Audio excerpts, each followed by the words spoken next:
Salam semangat, salam sehat, salam 2022 untuk seluruh sahabat Perspektif Haris Turono. Senang sekali kami setelah absen di akhir tahun karena berbagai kegiatan.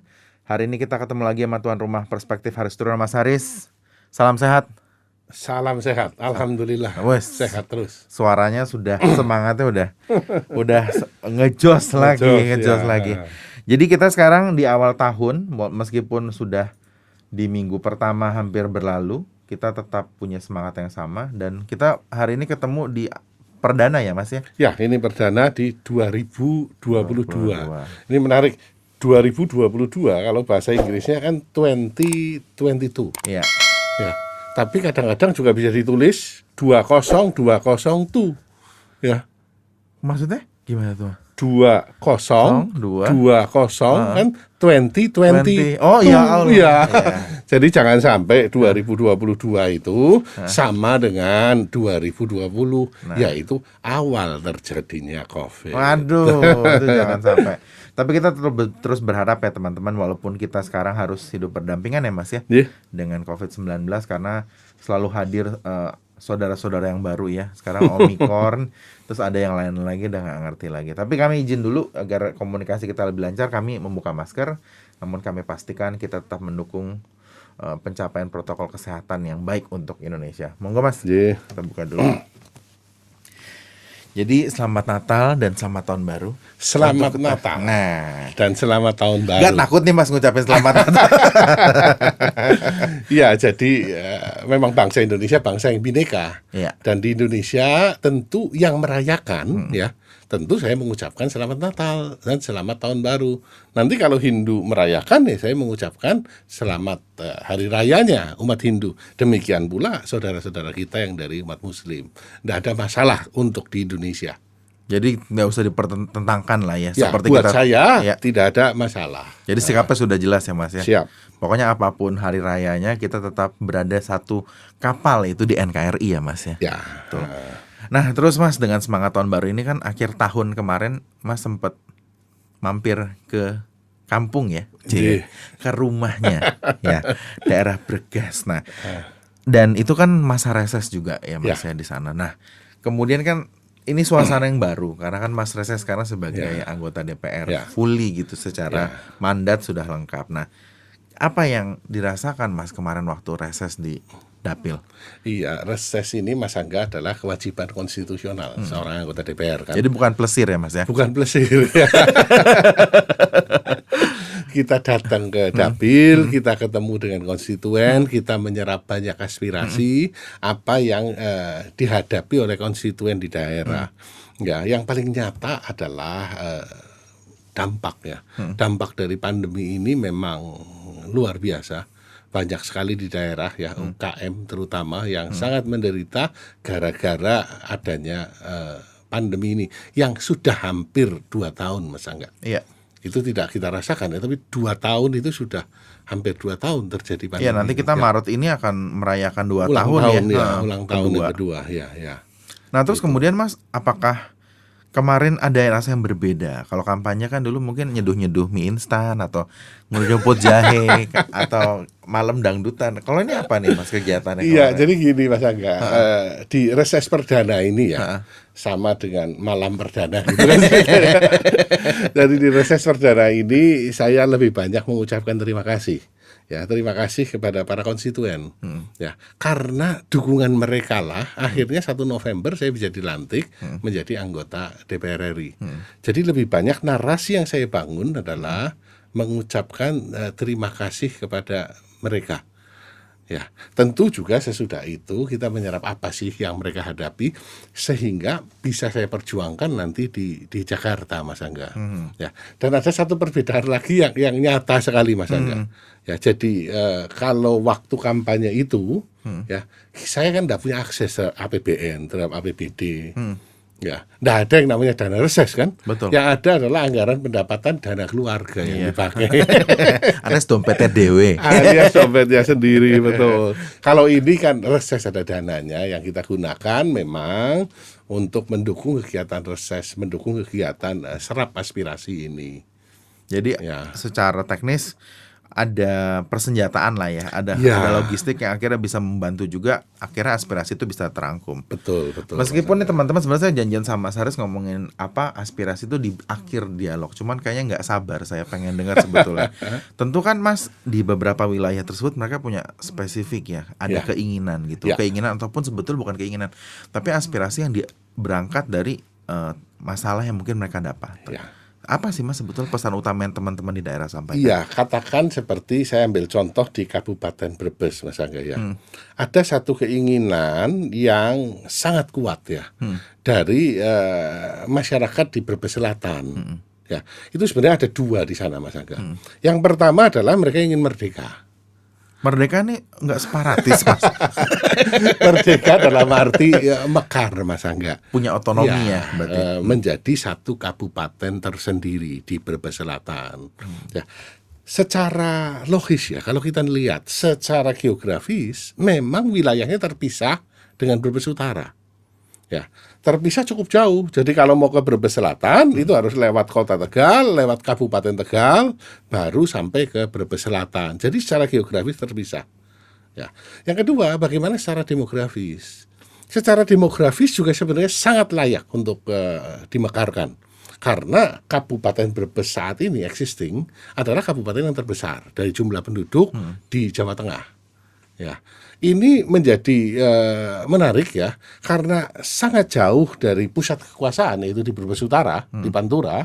Maka teman-teman di selatan merasa ya tentu kalau jauh ya kurang diperhatikan ya. Dan saya ketemu dengan beberapa tokoh masyarakat, para pelaku bisnis di selatan, ya temuannya menarik, Mas Angga, yaitu bahwa transaksi bisnis di wilayah selatan saja itu sudah cukup sebenarnya. Besar ya untuk menjadi sebuah kabupaten tersendiri. Nah, tapi persoalannya adalah sampai saat ini kebijakan pemekaran kan masih moratorium. Betul. Ya, tapi saya punya komitmen dengan rekan-rekan di selatan bahwa kalau memang nantinya sudah dimungkinkan secara undang-undang, ya, saya akan mendukung untuk Brebes Selatan menjadi satu kabupaten tersendiri dengan pertimbangan itu. Ya, itu di selatan, Mas Angga. Ada satu lagi sebenarnya, Mas Angga, yaitu adanya jembatan layang. Ya, jembatan layang kalau Mas Angga lihat ya, itu turunannya sangat curam. Ya, di daerah Pakuyangan. Oh, daerah Pakuyangan. Daerah Pakuyangan, kemudian turun masuk ke Bumiayu itu. Turunannya sangat curam dan sudah puluhan, mungkin ratusan kali terjadi kecelakaan di situ yang memakan korban jiwa. Ya. Dan kerugian ekonomi tentunya. Iya, penyebabnya apa sih? Kendaraan-kendaraan yang overload. Kalau kendaraan kecil tidak ada isu di sana. Berarti kendaraan muatan besar ya? Muatan yang overload, bukan cuma besar. Kalau besar tetapi sesuai dengan spesifikasi, tidak ada masalah. Ya, ini muatan-muatan yang overload sudah besar tidak sesuai spek.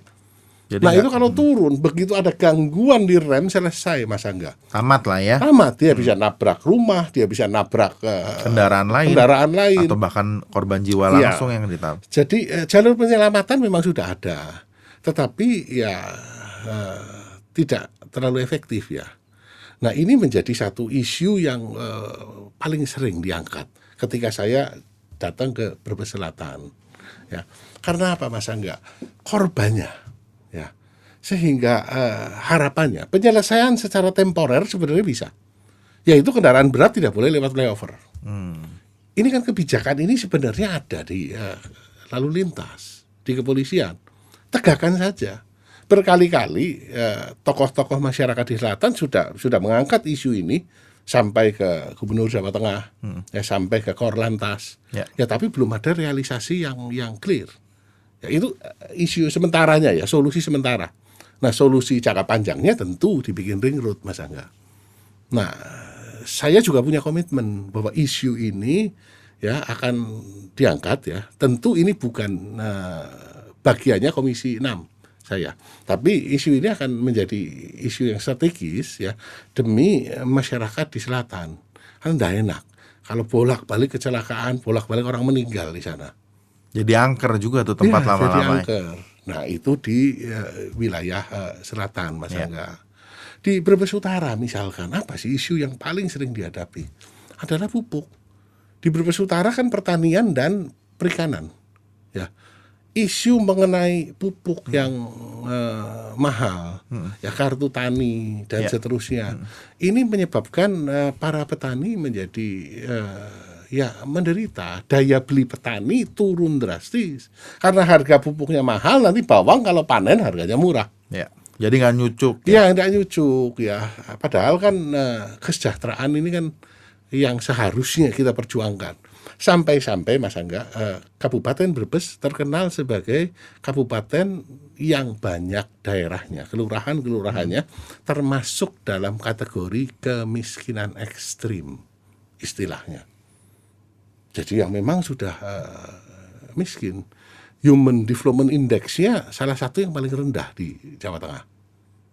Itu bukan kabar yang bagus ya Ya, sebetulnya. bukan kabar yang bagus, tapi ini kabar yang tidak boleh ditutupi. Ya. Meskipun sebetulnya secara arusnya itu cukup sibuk ya. Yes, di situ. yes, tetapi itu fakta yang terjadi.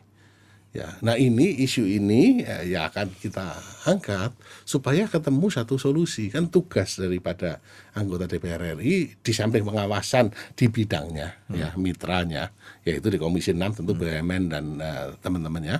Tapi juga secara umum kan ini adalah hal yang perlu untuk disiasati.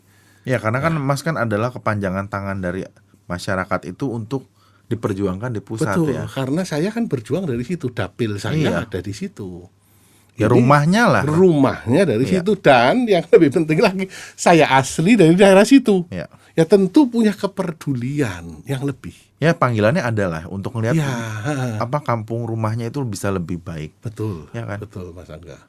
Itu tadi satu contoh di Brebes, Kabupaten Brebes. Tegal nanti isunya sendiri lagi Mas Angga.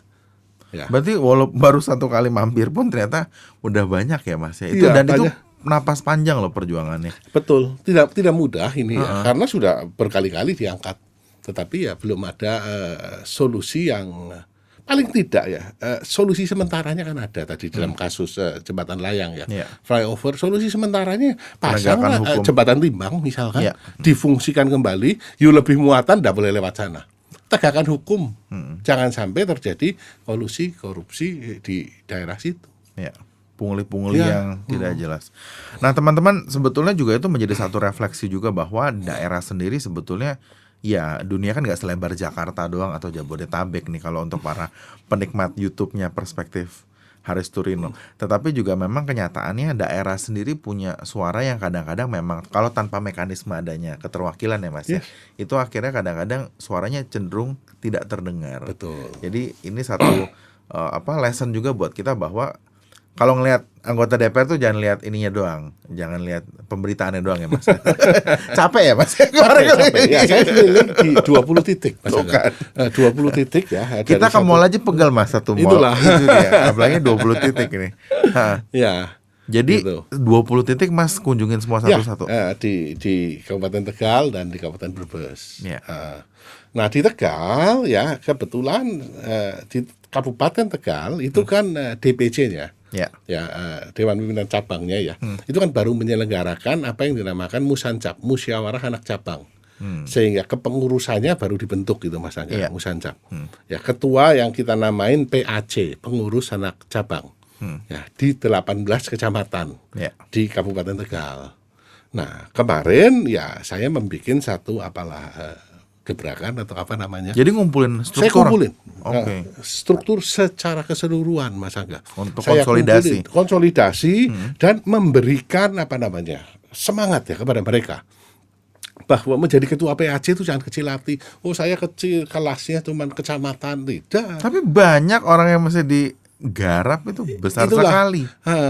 Ibu Mega Mas Angga itu awalnya adalah ketua PAC Cempaka Putih. Cempaka Putih. Cempaka Sini, Putih, iya. Jakarta Timur. Jakarta Pusat dong. Oh, bukan Timur ya Cempaka Putih. Waduh. Pusat. Mau berantem nih aku nih. dia diedit nih. Kemudian itu 88 Ibu Mega diangkat menjadi ketua DPC Iya. Jakarta Pusat, 93 menjadi ketua umum. Ya, jadi saya jelaskan kepada mereka bahwa yang namanya ketua PAC itu adalah jabatan yang sangat terhormat. Karena itu adalah salah satunya adalah ujung daripada partai yang ada di bawah. Karena itu menyentuh langsung ke konstituen ya, Mas. Maka ketika selesai mereka dilantik, ya melalui musyawarah anak cabang, ya kita kumpulkan mereka, kita bangkitkan kembali ya semangatnya. Nah di bawahnya PAC ini kan ada yang namanya ranting di tingkat kelurahan. Ya bawahnya lagi ada anak ranting lah di tingkat RW. Ya. Nah kalau PAC saja jarang disentuh, apalagi ranting dan anak ranting. Ya. Nah, maka dari itu kemarin kita coba sentuh untuk itu supaya spiritnya, Mas Angga, spiritnya sebagai kader PDI Perjuangan itu kembali hidup. Ya. Sebagai banteng. Ya, kita lihat di apa namanya di peta politik di Kabupaten Tegal sudah 2,5 periode kita kalah DPRD-nya. Ya, PR besar ya. Yes. PR besar. 2,5 periode DPR RI-nya menang masih. Tapi DPRD tingkat 2-nya kita kalah.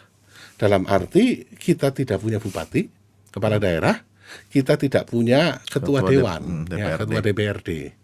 Ini sudah 2,5 periode. Dulu itu adalah jatah kita.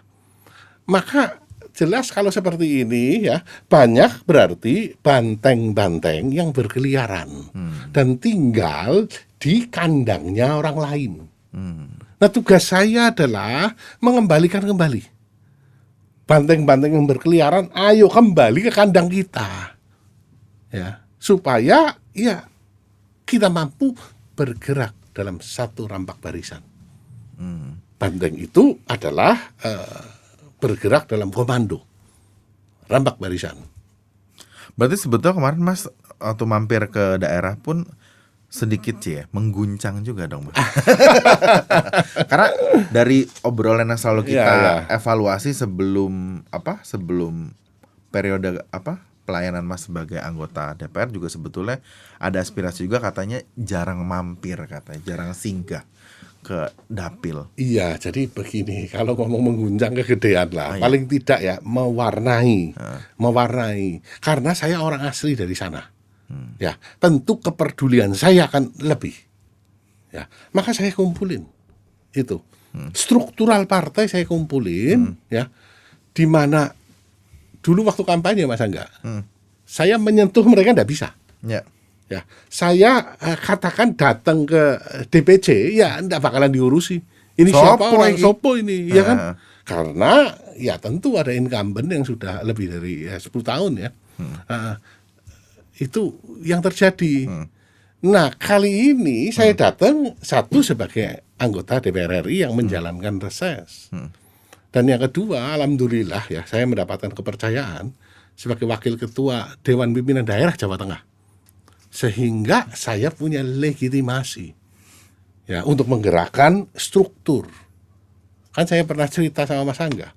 Ya, ada yang di struktur, ada yang di legislatif, ada petugas partai yang di eksekutif. Paling tidak kali ini saya sorotin untuk Kabupaten Tegal. Untuk Kabupaten Tegal saya bergerak lewat struktur. Ya, lewat struktur kita gerakan bareng-bareng.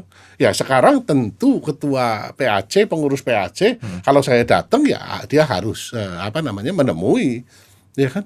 Karena saya adalah wakil ketua DPD. Ya, legitimasinya ada. Nah, sasarannya tentu ya Tegal itu kandang banteng. Kandang banteng, tetapi bolak-balik kalah. Ini yang harus dikembalikan spiritnya sebagai banteng. Nah, kalau orang ya disapa saja tidak, ya ranting hanya ada nama, ya hanya ada papan doang. Mending kalau ada papan. Di beberapa daerah papannya tidak ada. Paling papan cuma ranting, tapi namanya ya di catatan ada. Tapi siapa enggak tahu, nanti harus dicari dulu. Berarti ini juga diberesin kan bagian-bagian. Kali ini disapa, ya. Kali ini disapa. Satu contoh Mas Angga. Satu contoh nih. Misalkan saya ada satu aspirasi yang turun.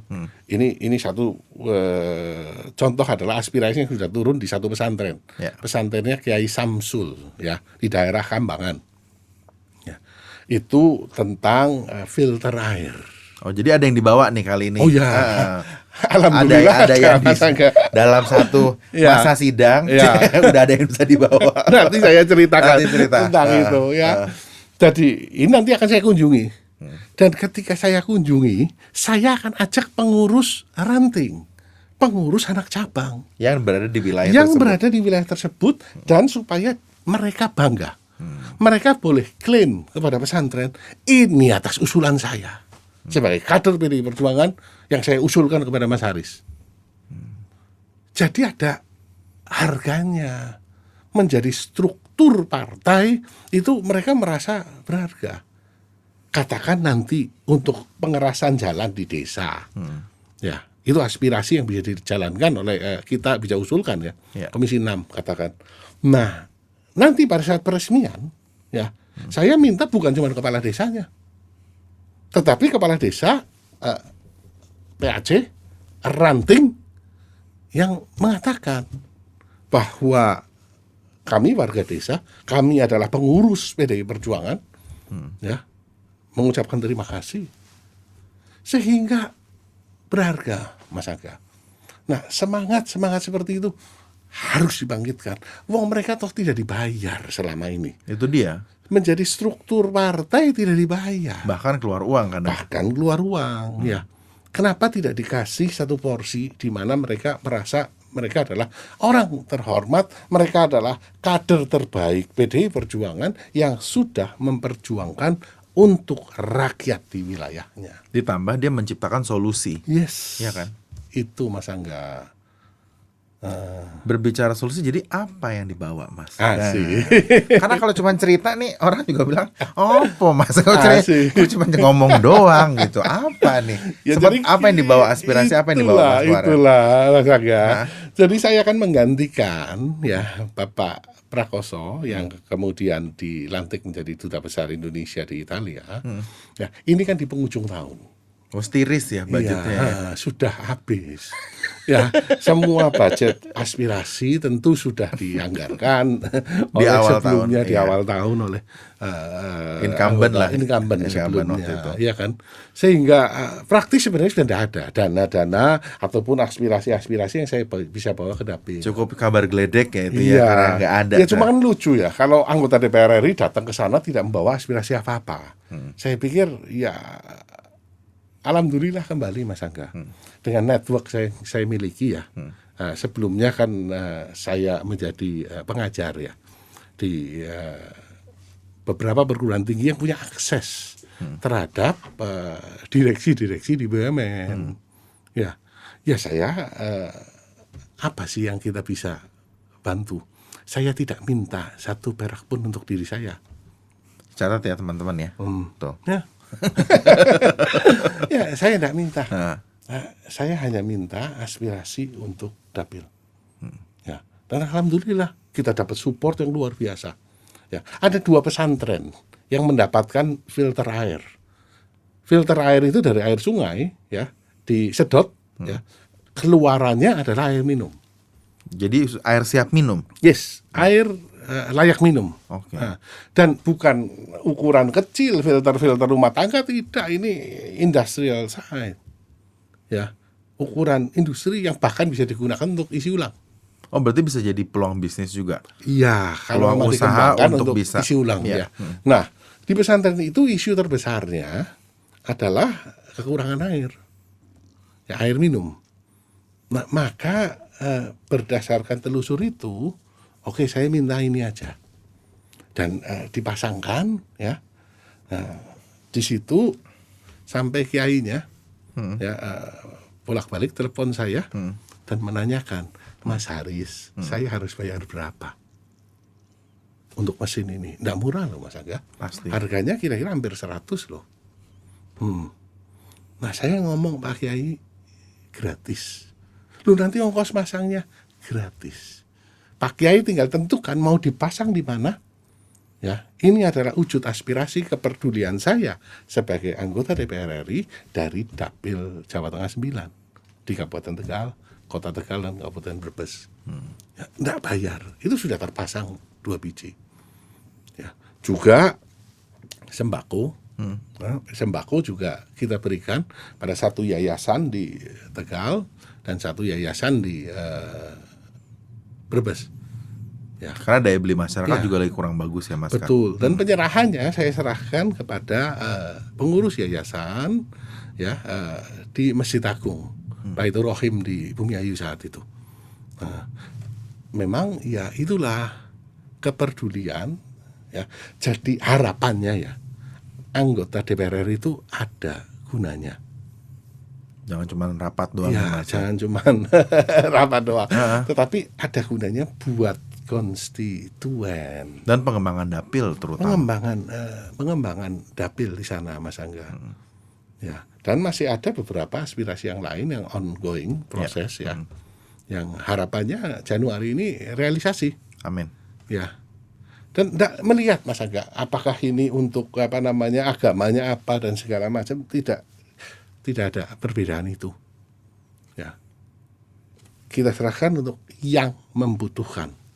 Saya ini komplain di salah satu grup WA, Mas kok ke sana terus? Nah, saya jawab yang lebih membutuhkan.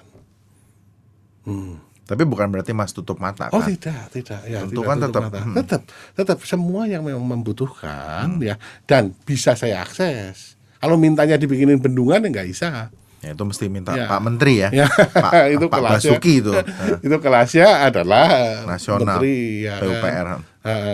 tapi kan ya di dalam batas kewenangan saya bisa perjuangkan ya seperti itu Mas Angga.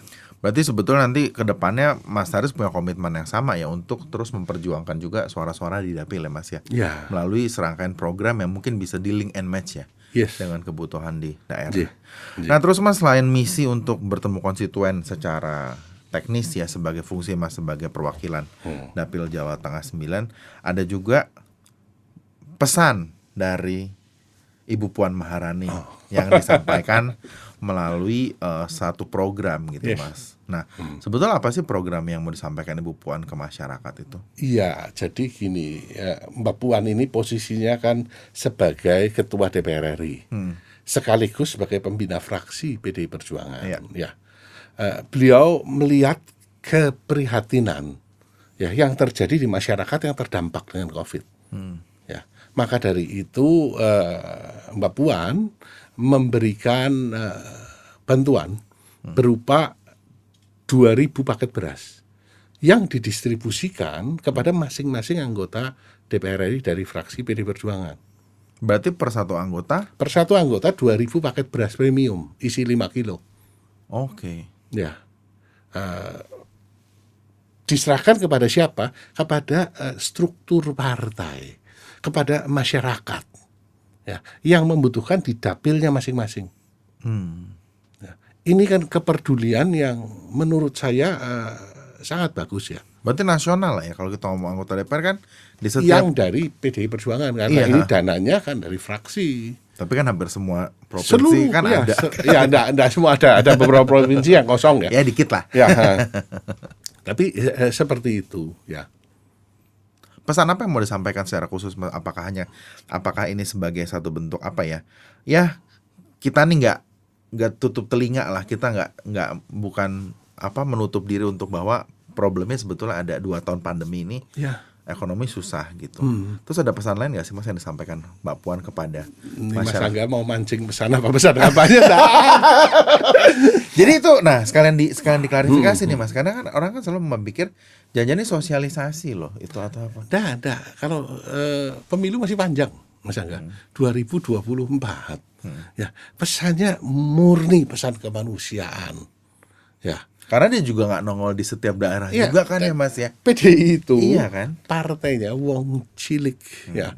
Banyak sekali wong cilik yang menderita gara-gara adanya pandemi ini. Wong sebelum pandemi saja hidupnya tidak bagus, apalagi ada pandemi.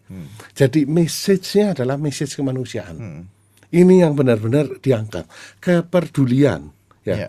Karena disadari Mas Angga ya, PDI sebagai partainya wong cilik pasti akan ditinggalkan oleh konstituennya apabila PDI Perjuangan tidak peduli terhadap penderitaan yang dihadapi oleh konstituennya. Jadi terlepas dari opini publik yang sebetulnya sempat dibenturkan bahwa ini adalah satu bentuk upaya curi start lebih awal, ya mestinya kita bisa katakan bahwa ya udahlah, itu terserah masyarakat minat, tetapi pada akhirnya kan kerja nyatanya ya Mas. Iya, kerja yang disampaikan. nyatanya. Kalau menurut saya ya, orang yang tidak setuju ya, ayo mendingan bareng-bareng. Ngapain sih gitu? Silakan jenengan juga bagi bagi beras, Iya. bagi sembako untuk konstituennya. Mau dipasang fotonya Angga nggih, monggo. Iya. Ya mau dipasang fotonya yang lain, silahkan. Ya, tetapi untuk rakyat, sehingga rakyat yang akan terbantu, Mas Angga. Tetapi ini satu bukti yang sebetulnya saya mau kasih catatan juga, bisa setuju atau enggak, tapi bahwa akhirnya mobilisasi ini berarti berjalan gitu.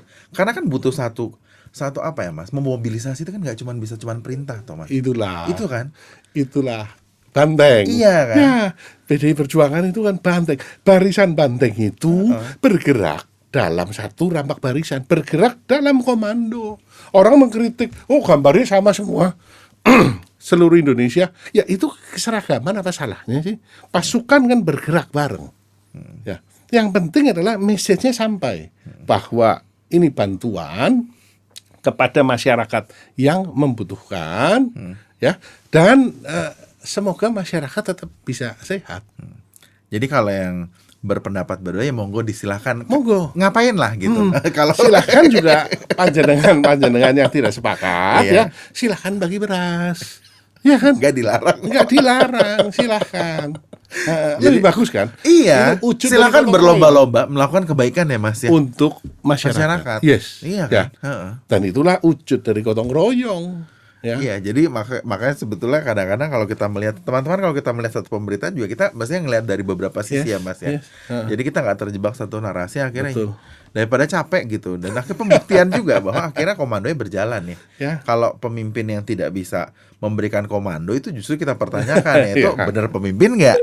Atau cuma titipan Ya, gitu. ya. Nah terus Mas akhirnya sempat ketemu siapa lagi Mas di Dapil Mas kemarin? Iya, Di di luar ini ya. aktivitas struktur, di Ya. luar urusan partai apa Mas? Jadi saya mengunjungi satu pabrik gula ya. Pabrik gula di Pangkah ya. Ini pabrik gula, tadinya itu hebat sekali. Saya masih ingat Mas Angga, ketika saya SD, itu anak-anaknya pabrik gula Pangkah itu orang-orang hebat itu. Yang sekolahnya di SD Pius Tegal. Ya, itu sekolah mahal saat itu. Elit lah ya. Elit, Ya. dan berangkatnya itu pakai bus. Mewah itu busnya pabrik gula. Dianterin. Saya sering nebeng bis itu supaya ndak bayar. Nah itu baru mulai bayar nggak nebeng? Gratis. Karena kan teman sekolah juga kan. Oke. Sekalian diangkut ya. Iyalah, alasannya adalah anak kecil kan, Ya, duitnya ya. ketinggalan, whatever. ya. Ya itu sering nebeng ke Tegal. Itu dulu adalah di masa-masa jayanya. Nah sekarang sudah berhenti beroperasi 2 tahun. Baru 2 tahun ini berhenti Beroperasi ya. nggak ada tebunya atau nggak ada mesinnya atau Iya, nggak itu ada dia. permintaannya? Jadi dari sisi on farm-nya ya sudah jauh dibandingkan dulu. Dulu pabrik gula Pangkah menguasai lahan 1.500 hektar.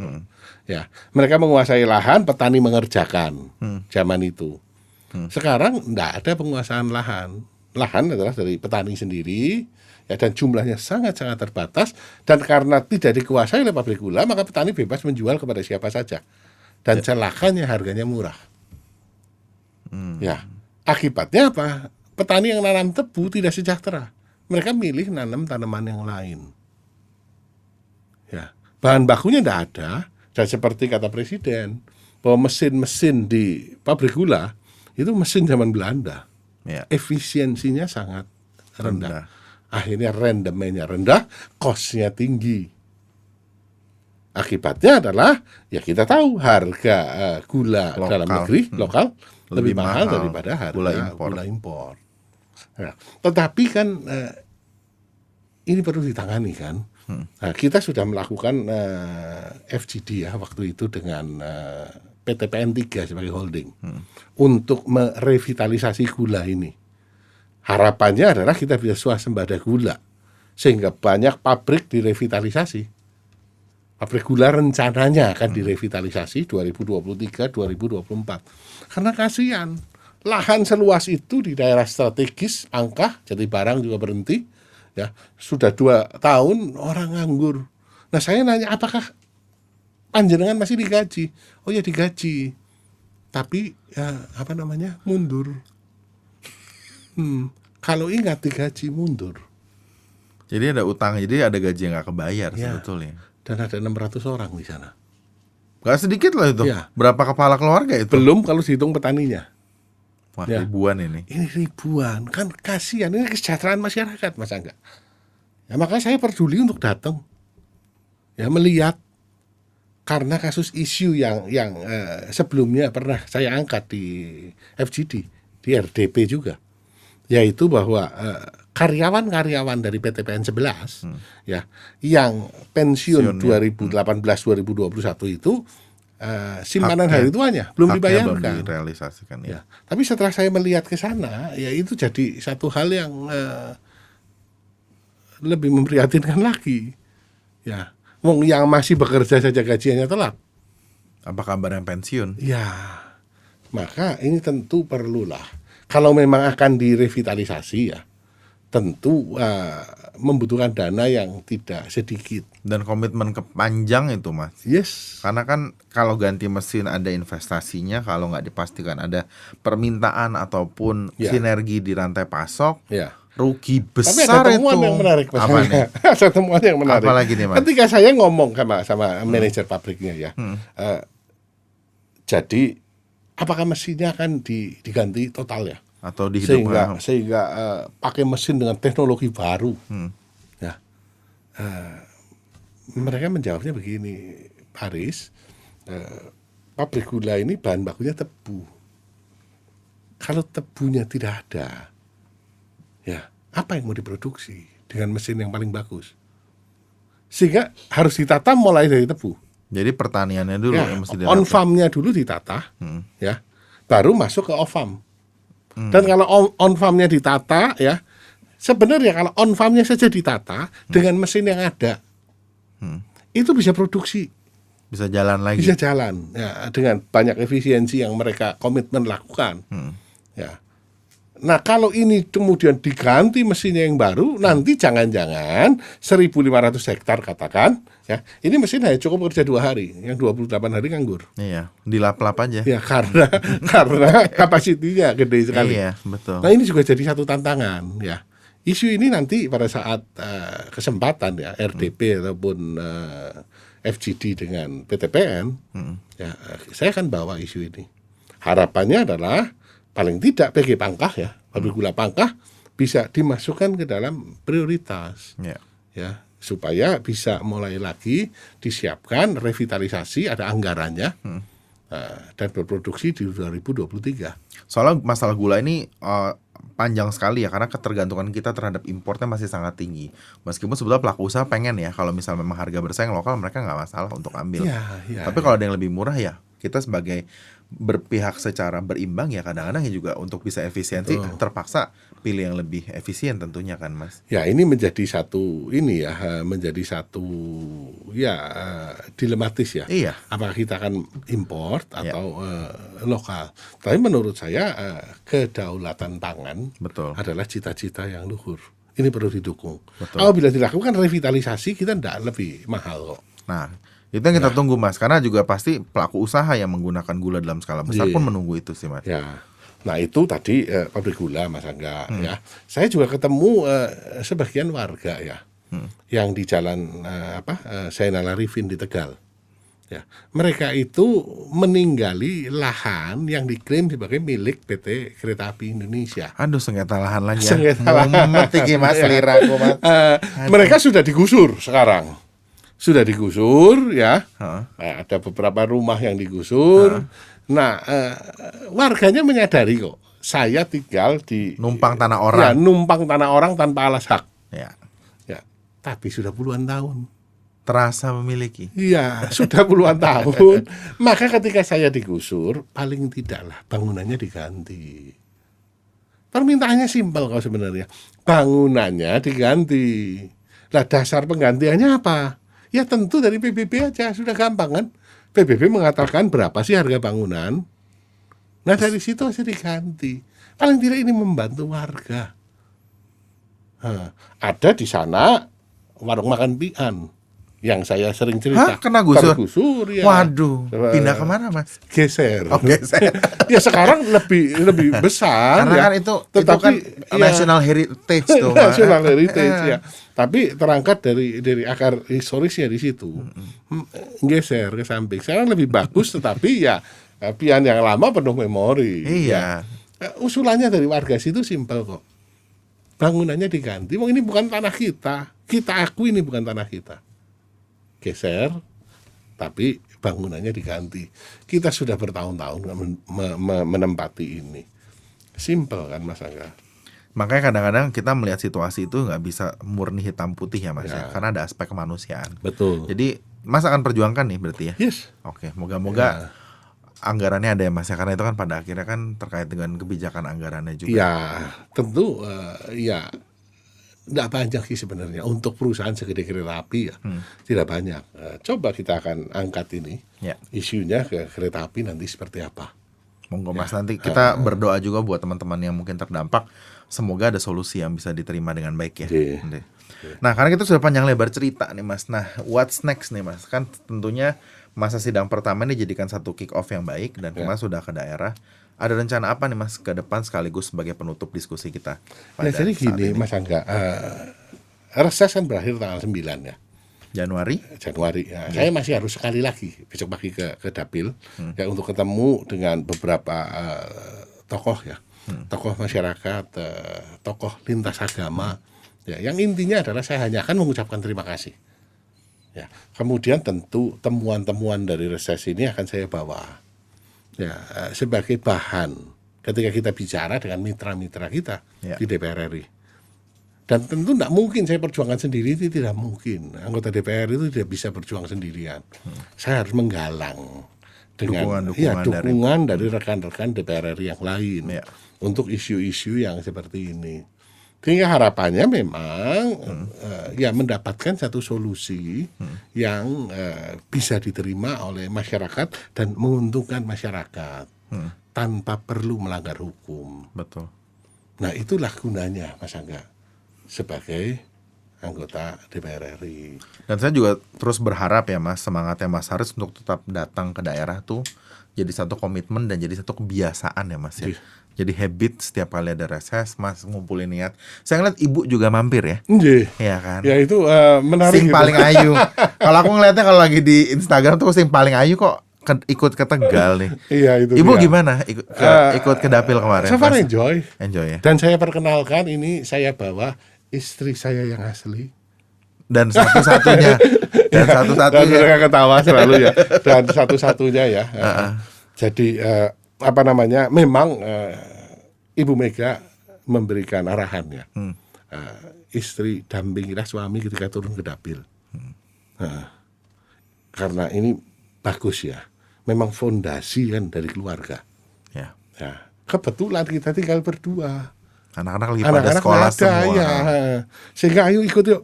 Ikut kita ke Dapil, ya kita perkenalkan. Dan so far enjoy dia. Ya, dan dia punya skill loh. Saya tadi kepikiran ya, yang bisa dibawa ke Dapil tentang pelatihan kecantikan. Tata rias ya. Iya, tata rias. Kalau kursus profesional sama dia mahal sekali. Jangan dicari, jangan di googling lah. Jangan di googling lah, nggak enak ya Mas ya.